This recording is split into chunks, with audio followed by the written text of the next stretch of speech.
Aquarians, let's see कि 18 जनवरी 2025 का divine message, goddess guidance, universal message क्या है। आज आपको क्या जानने की ज़रूरत है, आज के दिन आपको किस तरीके से रिएक्ट करना चाहिए सिचुएशन पे। अगर आप किसी भी लाइफ की पर्टिकुलर सिचुएशन में हैं तो क्या सही होगा अभी के लिए, ये गाइडेंस आपके लिए आ सकता है इन कार्ड से। सो लेट्स सी कि 18 जनवरी 2025 का डिवाइन मैसेज, गॉडेस गाइडेंस क्या है। Please universe, please divine power, please spirit guide, please give me the accurate messages which are in our higher good. Thank you. Thank you so much.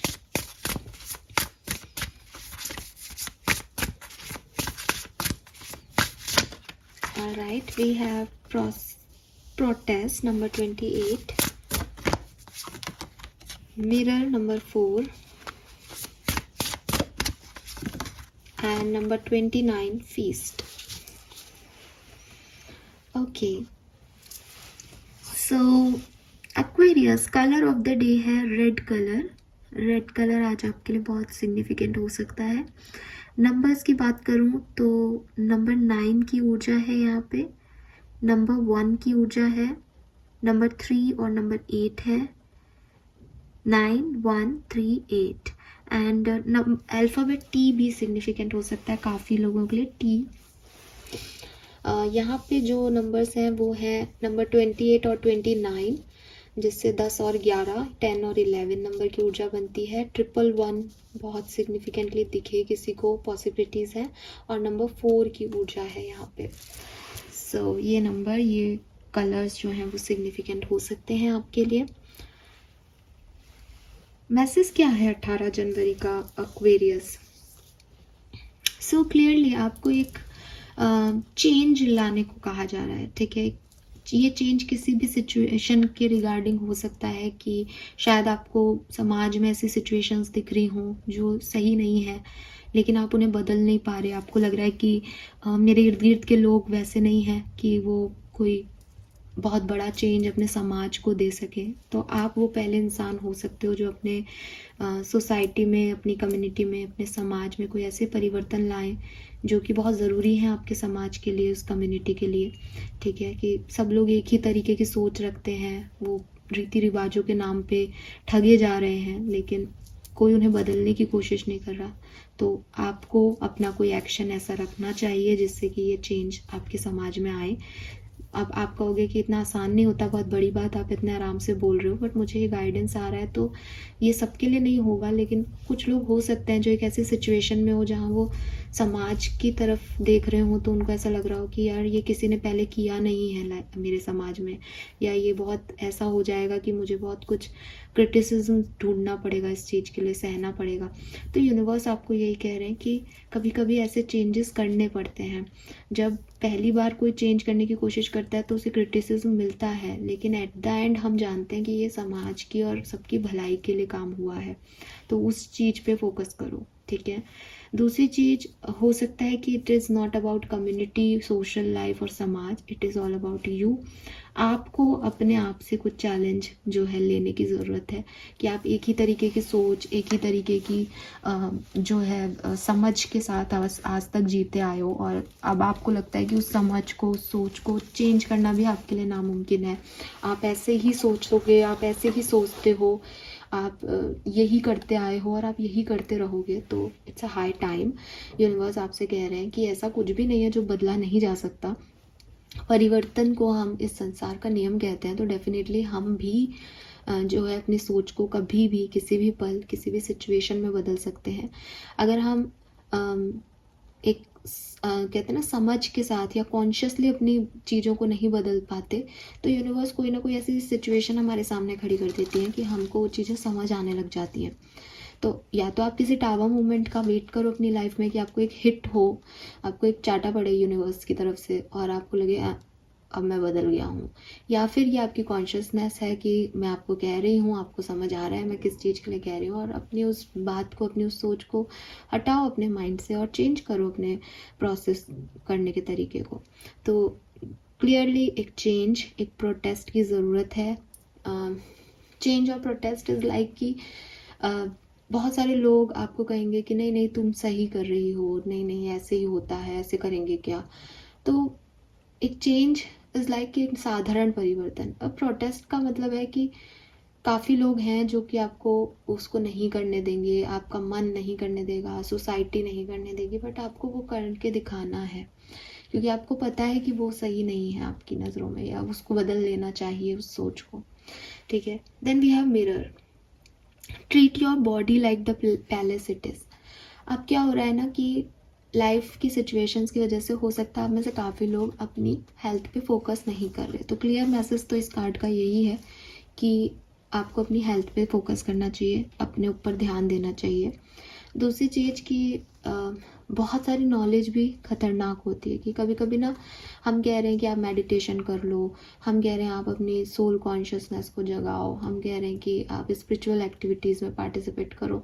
इंसान सब कर रहा है, ठीक है, लेकिन वो अपनी हेल्थ पे फोकस ही नहीं कर रहा, वो अपनी बॉडी पे फोकस ही नहीं कर रहा कि जो है नहाए हुए तो 1 महीना हो गया और साहब बैठे हम मेडिटेशन में रोज़। तो क्या फ़र्क, क्या है इसका मतलब? जब तक आप एक क्लीनलीनेस नहीं रहोगे, जब तक आप एक हाइजीन मेंटेन नहीं करोगे, तो आप कितना ही पूजा पाठ कर लो, आप गंदे हो और वो चीज़ें आपके असर नहीं करेंगी। ये नहीं कहा जा रहा कि आपके एक्सटर्नल एनवायरनमेंट जो है वो आपकी इंटरनल एनवायरनमेंट को हील कर रहा है या कुछ उससे बहुत ज़्यादा फ़र्क पड़ रहा है। पड़ना नहीं चाहिए, लेकिन कहते हैं ना कि आप अगर गंदी जगह पे बैठोगे तो गंदगी ही, आप मेडिटेशन में क्या कर रहे हो, आप ब्रेथ इन ब्रीथ आउट ही तो कर रहे हो ना, तो आप गंदी चीज़ों को ही तो आग अंदर ले रहे हो। अगर आपका एक्सटर्नल एनवायरनमेंट गंदा हो रहा है, आप साफ़ सुथरे नहीं रह रहे हो, आप अनहाइजीनिक हो, तो कैसे आपका इंटरनल एनवायरनमेंट अच्छा होगा, आपकी सोच कैसे साफ़ होगी जब आप खुद ही ऐसे माहौल में रह रहे हो। तो क्लियरली बॉडी जो है वो आपकी मेडिटेशन से भी हील होगी। मेडिटेशन ऐसा नहीं है कि सिर्फ सोल को हील कर रहा है, जब सोल हील है तो बॉडी भी फिट होगी, बॉडी भी हील होगी। लेकिन स्टिल आपको कुछ चीज़ें अगर आप इग्नोर कर रहे हो एक्सटर्नल एनवायरनमेंट में, तो उसकी तरफ भी ध्यान देने को यहाँ पे कहा जा रहा है। स्पेशली अपनी बॉडी पे ध्यान देने को, अपनी हेल्थ पे ध्यान देने को आपको कहा जा रहा है। अगर आप बहुत ज़्यादा छोटे हो रहे हो, मोटे हो रहे हो, छोटे हो रहे हो मतलब छोटे हो या मोटे हो या काले हो या कोई भी, आपको लगता है कि मैं बहुत खूबसूरत नहीं दिखता या मैं सोसाइटी की खूबसूरत की डेफिनेशन को नहीं जो है फुलफ़िल करता, तो यूनिवर्स आपसे यही कह रहे हैं कि आपको सेल्फ लव करने की बहुत ज़रूरत है। आप अपने आप को सही से डील नहीं कर रहे हैं, और जब खुद इंसान अपने आप को सही से डील नहीं करता तो फिर उसकी कोई वैल्यू नहीं होती। आप ये देखो कि पुराने जो भी इमारतें हैं, या तो उनको बिल्कुल साफ सफाई नहीं रखी जाए तो दुनिया उसको भूत बंगला कहने लग जाती है कि अरे अरे इधर मत जाना, कैसा टूटा फूटा सा है और ये तो भूत बंगला हो गया है ना, जबकि बहुत अच्छा बना हुआ है। वहीं आप पेंट करा दो और उसको उस पर एक टिकट लगा दो, लोग बाहर बाहर से उसको देखने आने लग जाएंगे कि अरे ये तो बहुत पुरानी इमारत है। तो वैल्यू की यही कहानी है। आप दिखने में चाहे अच्छे हो नहीं हो, पहले जब वो भूत बंगला था तो उसकी कोई वैल्यू नहीं थी, कोई उसको देखने नहीं आ रहा था, और जब उस पर टिकट लग गई, उसकी थोड़ी सी रंगो रंग हो गई, तो उसको फिर पता नहीं वो तो क्या से क्या हो गया। तो यूनिवर्स आपको यही कह रहा है कि बाहरी खूबसूरती सब कुछ नहीं है, लेकिन जिस माहौल में आज हम रह रहे हैं वहाँ पे अपने आप को अच्छे से रखना, सेल्फ लव करना, अपनी वैल्यू करना ताकि दूसरे आपकी वैल्यू कर सके, ठीक है, ये बहुत ज़रूरी है। तो अपने ऊपर फोकस, अपनी वैल्यू करो, अपने ऊपर ध्यान दो, ठीक है। जैसा आपका आउटर एनवायरनमेंट होगा वैसा ही इनर एनवायरनमेंट हो जाएगा। मिरर करोगे आप अपनी एनर्जीज को, आप बाहर से खुश दिखोगे तो अंदर से खुश होंगे, आप अंदर से खुश हो तो आप बाहर से खुश दिखोगे। ये सब एक दूसरे को मिरर कर रहा है, तो थोड़ा सा इस तरफ ध्यान देने की ज़रूरत है। मैंने आपको सारे मैसेज ना थोड़ा सा ऐसे कहते हैं पुड़िया में सब कुछ डाल के दे दिया। अभी आपसे क्या, आपको किस तरीके से रेजोनेट हो रहे हैं वो आप देखना। जो मैं बोलती हूँ मुझे समझ नहीं आता कि किस वे में इसको बात को कहना है। Then we have slow down and celebrate yourself. Feast की एनर्जी जो है वो क्लियरली आपको कह रही है कि भागने की ज़रूरत नहीं है, ठीक है। कुछ चीज़ें बहुत कम स्पीड में हों तो अच्छी लगती हैं। जैसे जब हम किसी हिल स्टेशन पे जाते हैं तो एक नॉर्मल ट्रेन की जगह हम टॉय ट्रेन में बैठे, और टॉय ट्रेन में बैठेंगे तो वो धीरे धीरे छुक छुक करके चलता रहता है, लेकिन चलती रहती है तो हमें इधर उधर जो है वो माउंटेन्स वगैरह दिखते रहते हैं, नेचर के हम पास से गुजरते हैं, अच्छे से निहार पाते हैं उनको। तो कुछ कुछ चीज़ों में स्पीड स्लो रखनी चाहिए, कुछ कुछ समय में स्पीड स्लो रखनी चाहिए। उससे ज़िंदगी को जीने के मज़े भी आते रहते हैं और उससे हमको जो है गिर जाने की, जल्दबाजी में कुछ इम्पल्सिव डिसीजन हो जाने की चिंता से भी मुक्ति मिल जाती है। तो यूनिवर्स आपको यही कह रहे हैं कि अभी आपकी सिचुएशन जैसी है वहाँ पे आपको इस छुक छुक एक्सप्रेस में बैठना चाहिए, स्लो हो जाना चाहिए, धीरे धीरे काम करो, नाइट ऑफ पेंटिकल की ऊर्जा में आ जाओ बेसिकली, जहाँ पे काम की क्वालिटी जो है वो अच्छी देनी है, चाहे उसको करने में कितना भी टाइम लग जाए, कोई प्रॉब्लम नहीं है। ठीक है, तो धीरे धीरे अपनी डेस्टिनी को शेप दो, धीरे धीरे अपनी लाइफ को आकार दो और चलते जाओ। अब इस धीरे धीरे के प्रोसेस में क्या है कि बोरियत आ जाएगी अगर आप इसको इतना स्लो स्लो करोगे, क्योंकि मंजिल तो फिर और स्लो चल रहे हो तो कम बाद में नज़र आएगी। तो क्या करना है कि धीरे धीरे चल के, अब टॉय ट्रेन में बैठे हैं, धीरे धीरे चल रही है तो कोई स्पीड पे ध्यान थोड़ी दे रहा है। ध्यान किस पे दिया जा रहा है कि बाहर क्या दिख रहा है। तो अपने एक्सपीरियंसेस पे फोकस करो। छोटी सी भी कोई चीज़ हो गई, सेलिब्रेट कर ली, खुशी मिल गई आज, अरे यार आज फलाने व्यक्ति का बर्थडे, अच्छा बर्थडे चल मैं तेरे लिए केक मंगा दिया। जरा जरा सी चीज़ों को खुशियों, क्योंकि मुझे पता है कि मंजिल तो मेरी है ही शानदार, मुझे पता है कि मुझे अच्छा ही मिलने वाला है, लेकिन अभी मेरे में ना तो इतनी एनर्जी है, ना मुझे कुछ समझ में आ रहा है, ना मेरे पास कोई डिसीजन रखा है कि मैं भाग करके उस चीज़ को ले लूँ। तो अभी मैं धीरे धीरे धीरे धीरे अपने चल रहा हूँ। और एक कहानी तो हमें बचपन से सुनाई जाती है कि धीरे चलने से हार और जीत तय नहीं होती, कंटिन्यूएशन में चलना ज़रूरी है जीतने के लिए। तो मैं चल रहा हूँ, लेकिन अभी मेरे पास जो है आउटकम के लिए कोई डेस्टिनेशन या कह लो कि आउटकम पहुँच के क्या करना है, क्या डिसीजन करना है, वो नहीं है।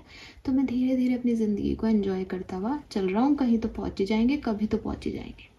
जिस दिन मुझे लगेगा स्पीड बढ़ानी है तो मैं स्पीड बढ़ा लूँगा, लेकिन अभी वो एनर्जी नहीं है तो क्यों बढ़ाऊँ। अगर अभी स्पीड बढ़ा ली तो थोड़ी देर भाग के थक जाऊँगा, हाफने लग जाऊँगा और शायद रुक जाऊँ। तो अभी के लिए क्या सही है, धीरे धीरे स्टेबिलिटी के साथ कंटिन्यूएशन में चलते रहना। ठीक है, और बोर्डम ना हो इसके लिए अपने आप को सेलिब्रेट भी करते रहना कि चलो आज ये कर लिया, छोटा छोटा ये हो गया, आज ये खुशी मिल गई, आज इसकी खुशी में खुश हो गया, आज मेरे लिए खुशी का दिन है, तुम खुश हो जाओ। तो ऐसे हल्की फुल्की हैप्पीनेस को अपने लिए बांटते चलो। ठीक है, सो ये मैसेजेस मुझे आपके लिए आज के लिए मिल रहे हैं एक्वेरियस, होप ये आपसे रेजोनेट होंगे। इसमें प्रोटेस्ट का कार्ड थोड़ा सिग्निफिकेंट आ जाता है, किसी खास के लिए कुछ खास सिग्निफिकेंट मैसेज हो सकता है।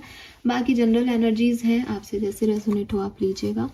कर्मा मैसेज क्या है एक्वेरियंस आपके लिए, let go of false ego, accept your wrongdoing. तो यूनिवर्स आपको कह रहे हैं कि एक्चुअली मैं आपको बॉटम एनर्जी दिखा देती हूँ। मेरा एक मन था कि मैं इस कार्ड को भी लूँ, लेकिन फिर मैंने छोड़ दिया, एस्केपिस्ट। और ये जो गाइडेंस आया है वो इस कार्ड के रिलेटेड आया है। सो हो सकता है एक्वेरियस कि आप एक ऐसी एनर्जी में भी हो जहाँ आप भाग रहे हो।